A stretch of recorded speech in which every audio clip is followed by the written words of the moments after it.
I mean, you talked about the whole Malcolm and Eddie thing. Like, what do you think was some of the most racist things that you've dealt with being in Hollywood? Hollywood, man. Just Hollywood in general? Yes. Me and Eddie really did not get along. In real life? In real life. I did not know this. Yeah. Like Okay. we didn't get. But every single week before taping, we'd come together. We'd put our hands together. We'd bow and we'd pray before we go out. Just wanted to remind you, as I remind myself, that no matter what's going on, there's always a reason to smile. Malcolm-Jamal Warner's passing hit hard. But what's really got people fired up is how Hollywood reacted or didn't. Fans are heartbroken, but Eddie Griffin is furious. Right, you see the money they'll put behind an unknown white talent just starting out. Right? When we all came out, this goes from Martin's show to me and Malcolm's show. Eddie didn't hold back, called out the industry for brushing Malcolm aside like his legacy didn't matter. It's no tribute, no headlines, just crickets. Eddie's convinced this wasn't a slip-up. It was a choice. I'm tired of running for shade. And aren't you tired of being hustled and played? And aren't we all tired of crying about how hard it is to be black in America, even if it looks like we've got it made? Now here's the real question. Was Malcolm's death quietly ignored on purpose? Or is this just another case of black legends being overlooked? When they're gone, let's unpack this. For Eddie, this isn't just losing a friend, it's losing a brother in arms. His anger isn't just about grief. It's about watching a man's life work being wiped away in plain sight. Eddie and Malcolm have always stood side by side. Two black men navigating an industry that often looks the other way. They've never been afraid to speak out, even when it wasn't popular. Especially when it wasn't popular. Business claim. Michael Jackson, little white Michael Jordan? Michael Jordan gambled. Right, and then his dad got killed. And You understand? They tried to tie that You're in. not going to die, Clint. Malcolm-Jamal Warner had been calling out media bias for years. This wasn't some passing complaint, it came from living through it, fighting quiet battles behind the scenes in Hollywood. One of his biggest wake-up calls came after The Cosby Show, when he moved on to Malcolm and Eddie in the mid-90s. He realized something that shook him. In Hollywood, showing black people in a positive light wasn't normal. It was seen as unusual, even weird. Because I had gone from, just everything that Cosby had represented, and I had come from a show that made history, that showed that black people could be funny without being stereotypical. Because I'm saying, look, we can actually be funny without doing the stereotypical stuff. And no one was really interested in that route. They're like, we didn't bring you over here for that. This is what we do. Malcolm had grown up thinking The Cosby Show was the blueprints. Strong black families, dignity, respect. But when he got to UPN for Malcolm and Eddie, he was blindsided. He thought networks would want to continue that positive image. Instead, he ran straight into walls. Writers, producers, executives. They kept clinging to tired stereotypes. That's when it hit him. The reason The Cosby Show was different wasn't because the industry had changed. It was because Bill Cosby had a rare kind of power, creative control most black actors could only dream of. Malcolm was learning the hard way in this business. Control over your own image is a luxury they rarely give to people who look like him. I had watched Mr. Cosby for 8 years on that show, really ride the writers, because like the stuff that you didn't see on that show wasn't because the writers weren't writing it. It was because Mr. Cosby kept saying, no, this is not the show that we're doing. This is not what this show is. So he was correcting it. And just unfortunately with Malcolm Eddie, it wasn't my vision. It wasn't my show. But it was your check. For 8 years, Malcolm had watched Bill Cosby tear up scripts filled with cliches and refused to budge on negative portrayals. Malcolm assumed that was just how it worked when you had a hit show. But once he left that protective bubble, reality set in. Cosby's influence was the exception, not the rule. Without that kind of leverage, black actors were often left voiceless, expected to play along with whatever damaging narrative the network decided was marketable. It wasn't about talent, it wasn't about success, it was about control. Most black artists didn't have it. We were at odds. What we both understood is We get to 100 episodes, we're going to have a sweet syndication deal. Ultimately, they cut us at 88 because they were tired. They were tired of me fighting with the writers, and then they were tired of Eddie's shenanigans. Malcolm and Eddie made it to 88 episodes, just 12 shy of the magic number for syndication. 12 episodes away from long-term financial stability for both Malcolm and Eddie Griffin. But the show wasn't canceled because of poor ratings. The real reason? They were tired of Malcolm and Eddie pushing back, challenging lazy stereotypes, demanding better stories. Malcolm was beginning to see the ugly truth in Hollywood. Speaking up about how black people are portrayed comes with a price. The message was loud and clear: fight for dignity. And you risk losing your future. Well, reality television, first of all, has changed the financial face of television. Because for the money you'd spend on a scripted show, and it's less expensive, it's less hassle. You don't have to deal with unions, you don't have to deal with writers. So that has really hurt. That's hurt the integrity of the business. By 2016, Malcolm-Jamal Warner had seen enough to know reality TV wasn't just changing television. It was wrecking how black people were represented. Networks figured out they could crank out cheap, drama-filled reality shows that often painted black folks in the worst light. And you know what? It made them a lot of money. Why bother investing in well-written, thoughtful stories about black families when conflict and stereotypes were cheaper and pulled in bigger ratings? For Malcolm, this wasn't just about bad TV. It was about a system that profits off tearing down real communities. Eddie Griffin had been calling this out for years. Back when he and Malcolm were fighting for better scripts at UPN, Eddie saw how the game was played. Malcolm chose his words carefully, always diplomatic. Eddie, not so much. He called it like it was, loud and clear. Eddie believed Hollywood had a playbook: lift up black men when it's convenient, then knock them down the moment they stop playing along.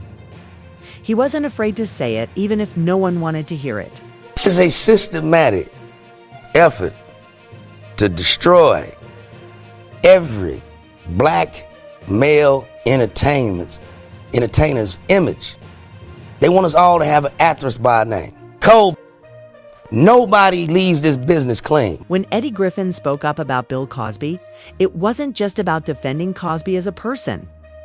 Eddie was calling out a bigger, more dangerous pattern he'd watched for years. In his eyes, every time a black man in entertainment climbed too high got, too rich, too powerful, too influential, something would happen. A scandal, a controversy, a fall from grace. Eddie didn't think that was coincidence. He believed it was a warning to others. Don't get too big. Don't get too bold. To Eddie, this wasn't some wild conspiracy theory. It was a pattern, plain as day. He had seen it happen again and again. Black men who refused to play by Hollywood's rules always seemed to end up as cautionary tales. And Eddie Griffin wasn't about to stay quiet about it. Jackson, fuck the white. Michael Jordan? Michael Jordan gambled. Right. And then his dad got killed. And You understand? They tried to tie that You're in. not going to die clean. You know, Eddie was making a powerful point, one that hits deep. He was talking about how, in the world of fame and success, even the biggest, most celebrated black men eventually get their reputations dragged through the mud. Look at Michael Jordan. The man was untouchable on the court, but the media couldn't wait to blow up his gambling habits and stir up painful stories about his father's death. Then there's Bill Cosby. For decades, he was America's favorite dad, doing good work and giving back to communities. But when the scandals hit, everything he built came crashing down. Eddie's takeaway: doesn't seem to matter how high a black man climbs in this industry.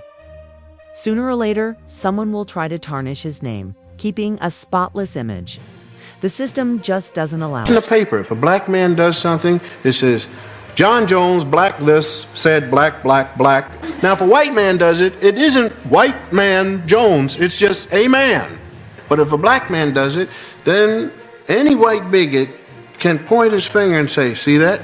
There they go again. Well, that isn't right. Eddie had seen it too many times to ignore. When a scandal hits a black celebrity, the media doesn't just focus on the individual. They start using it to drag down the entire black community. But when a white celebrity gets caught up in something messy, suddenly, it's just a personal issue. That double standard isn't an accident. It serves a purpose. It keeps old stereotypes alive, using one black man's downfall to paint an entire race in a negative light. While shielding white men from the same collective blame, Eddie was one of the few people in Hollywood brave enough to call this out publicly, especially after Malcolm's death. While most celebrities posted safe, generic condolences, Eddie's reaction had a sharp edge to it, a suspicion that echoed through the black community. The timing of Malcolm's death just didn't sit right. It came right after he'd started, openly criticizing Hollywood's racial politics, and had announced plans to release a tell-all autobiography exposing how the industry really works behind closed doors. This wasn't a new pattern. The more you look, the more you see how often get silenced just as their voices start to reach people. Chadwick Boseman wasn't just an actor battling cancer. He was challenging Hollywood's whitewashed narratives during his final months, giving bold interviews about representation in 2019 and 2020. Then suddenly, he was gone.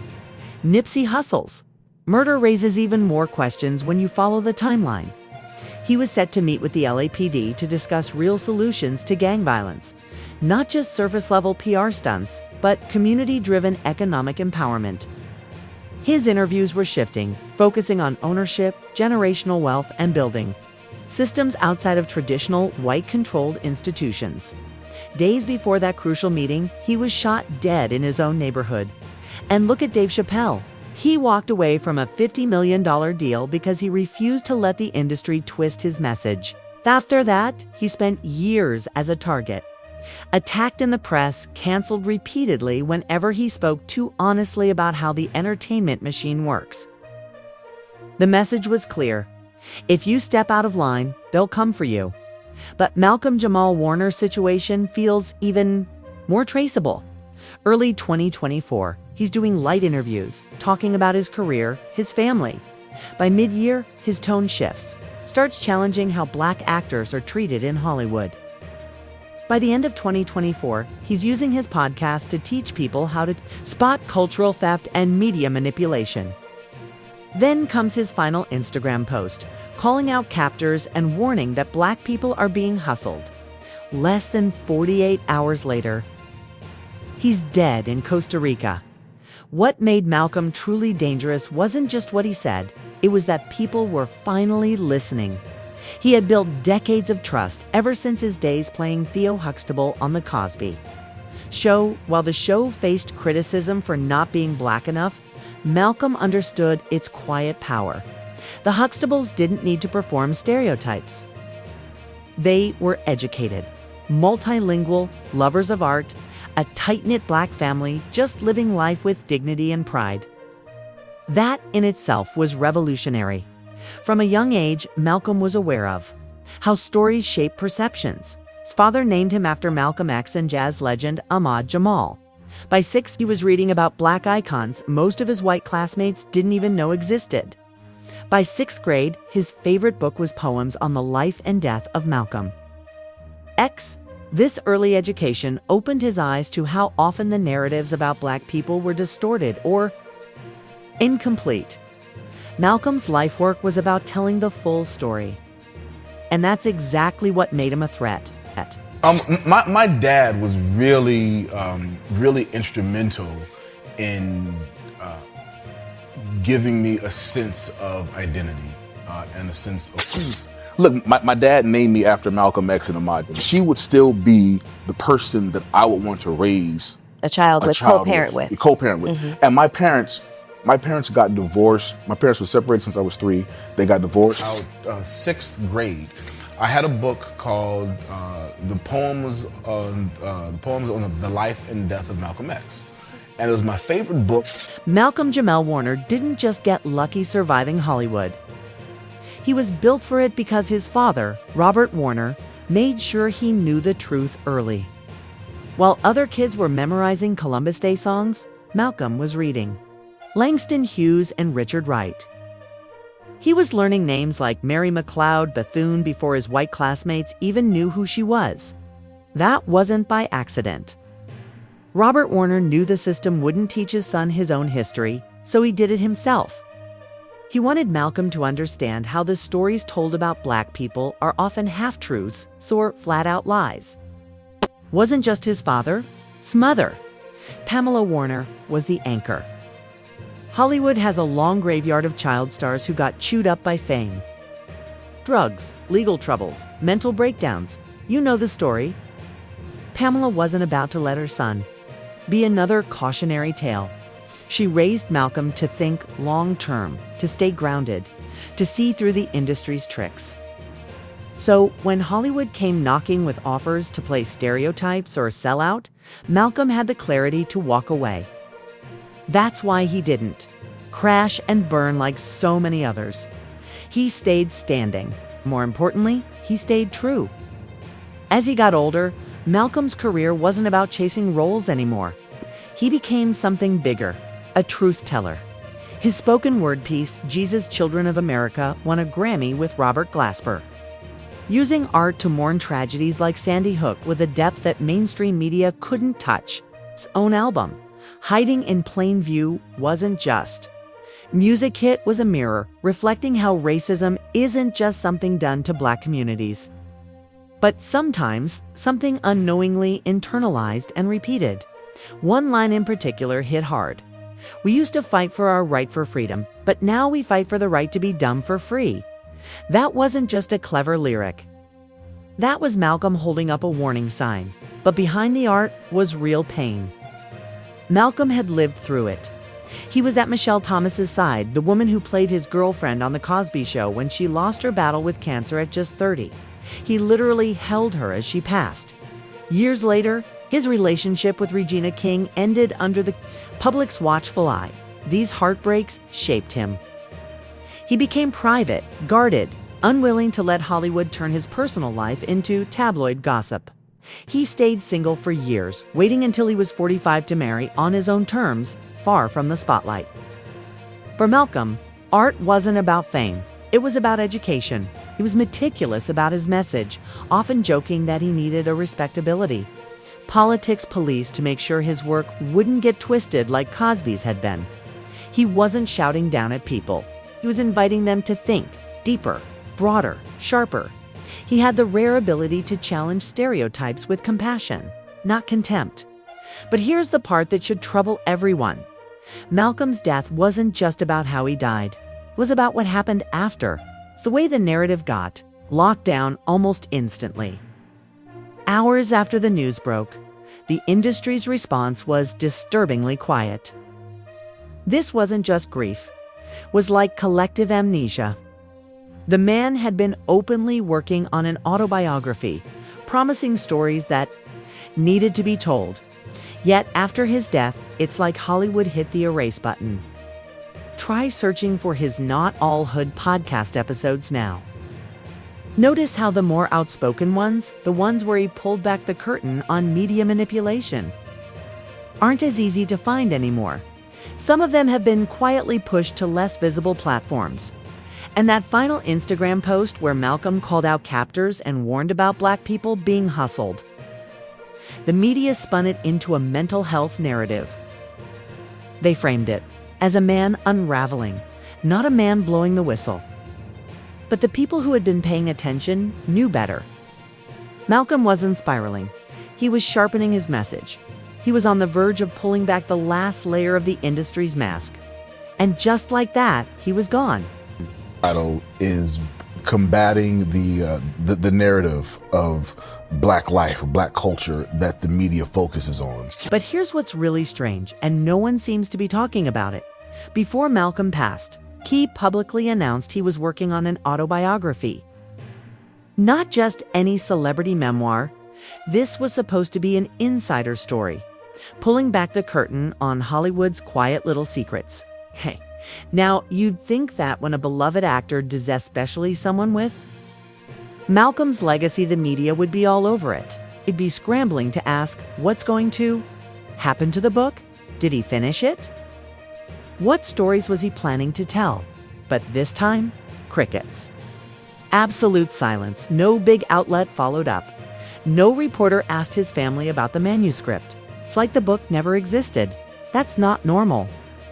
Usually when a public figure dies, especially someone as respected as Malcolm, the media rushes to dig into every corner of their unfinished work, their legacy projects. But when it came to the one thing that could have pulled back the velvet rope on how Hollywood really operates, silence. Like someone hit a mute button. And here's where it gets even more telling. Eddie Griffin's reaction to Malcolm's death stood out like a sore thumb, while Hollywood's Alice folks who had worked with Malcolm for decades offered the usual generic thoughts and prayers, tweets, or just stayed awkwardly quiet. Eddie didn't play that game. He's been in this fight too long. He knew what Malcolm had been exposing. He knew how these industry games are played. So when Eddie spoke out, you could hear it in his tone. This wasn't just grief, it was suspicion. Eddie's words carried weight because he wasn't shocked by what happened. He was frustrated because he's seen this story before, over and over. And he knew that Malcolm's death wasn't going to be treated with the care or curiosity it deserved. The media silence wasn't just apathy. It was part of the very pattern Malcolm had been warning about all along. They got money offering. First to kill this is $100 million to your favorite family. In his final months, Malcolm-Jamal Warner was doing something that makes certain people very uncomfortable. He wasn't just reflecting on his career. He was teaching people how to spot when they're being manipulated. He was handing out the blueprint on how culture gets stolen, how narratives get controlled, and how voices like his get silenced. Malcolm had 4 decades of experience in an industry that loves to sell Black culture but rarely protects Black creators. Hey, and as he got older, he stopped sugarcoating it. He knew which battles were coming. He could see the patterns, the traps, the cycles, and he was trying to prepare people. That's what makes his death sting even more. Now, whether you believe there's more to what happened to Malcolm or you think it's just a tragic coincidence, one thing is impossible to deny. We didn't listen enough while he was here. He was waving a red flag about cultural theft, about how easily Black creativity gets exploited, how Black voices are uplifted until they get too honest and then they're muted, silenced, forgotten. So, if you're wondering how to honor Malcolm-Jamal Warner, the answer is simple. Listen to what he was trying to tell us. Rewatch his interviews. Dig into his podcasts. Pay attention to the patterns he was exposing. 'Cause this isn't just about him, this is bigger. And now with Malcolm gone, Eddie Griffin's voice is hitting different. His words don't sound like angry rants anymore. They sound like warnings. Warnings that are becoming harder to ignore. There's one moment that fans keep going back to now. Malcolm's final public appearance, dressed head to toe in black, standing there, calmly but powerfully talking about what it feels like to be heard, but never really seen. And if that doesn't give you chills, it should. 'Cause that's been Eddie Griffin's message for years. The pain of being visible, but never valued. It's talented, but always treated with suspicion. Some folks will call this a coincidence. Others will call it a warning shot. But either way, we'd be fools not to pay attention. Because if history has taught us anything, it's that when someone tries to sound the alarm on how the system works, they usually don't get a second chance. To explain, battle is combating the narrative of Black life or Black culture that the media focuses on. And here's where it gets really hard to ignore. Malcolm wasn't sick. He wasn't spiraling. He wasn't out here reckless or lost. He was with his family, on vacation, smiling in pictures literally hours before. And yet, somehow, he ends up dead in the water and the media just quietly moves on. Eddie Griffin isn't buying it. A lot of people aren't. And honestly, can you blame them? Why did it take days for the autopsy to come out? Why is there almost no eyewitness footage? Why are the biggest networks only giving this story a passing headline, if they even mention it at all? And when they do, it's always the same. Former Cosby kid dies. That's it. It's all they'll say. But what cuts the deepest? And what Eddie has made painfully clear is that this isn't new. This isn't an isolated event. It's a pattern. And if you've been following Eddie's stand-up, his interviews, his podcasts, you know, he's been saying it for years. Black men in America, especially the ones who speak out, don't get to die peacefully. They get erased. Or they get turned into a cautionary tale. And here's the twist that's haunting now. Malcolm knew this. He saw it happening to others, and toward the end, he was trying to flip the script. He was mentoring younger Black artists, was calling out tokenism. He was reclaiming his voice, because he understood the system will define you if you don't define yourself first. Looking back, it's clear. Eddie and Malcolm weren't just friends. They were in the same fight. A fight against Hollywood's quiet racism, the silent erasure of Black legacies, and the brutal truth that in this country, Black brilliance is only celebrated when it's safe. Eddie isn't just mourning a friend. He's exposing a machine that failed Malcolm, a machine that keeps failing. And if we're being real, the least we can do is stop pretending this is normal. Anyway, that's it for this one, y'all. If you've stayed this long, thank you for listening. Don't let this conversation die quietly.